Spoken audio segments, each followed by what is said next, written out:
याने समाज मोठा होत नाही किंवा आपल्याला प्रेरणा मिळत नाही. छत्रपती शिवरायांचे अनेक प्रकारचे गनिमी काव्य आहेत, अनेक प्रकारच्या वेगळ्या वेगळ्या लढाया आणि छत्रपतींचा राजाचा आशीर्वाद असल्यावर काय वाकडं होत नाही हो. हां. कशात पण माणूस यश मिळवतो, कशात पण.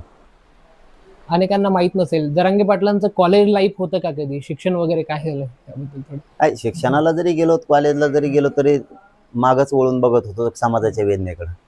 पुढं मन रमायचं नाही. कारण शेवटी आपण बघत होतो आपल्या आसपासच्या पोरांचं कसं, आपलं कसं.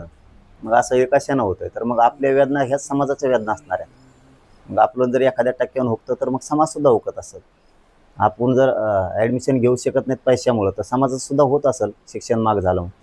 त्यामुळं आपण कधी आपल्या सुखात पुढं चाललो, मग मागचं दुःख समाजाचं कधी वेदना वळून नाही बघितल्या, असं कधी मी होऊ दिलं नाही.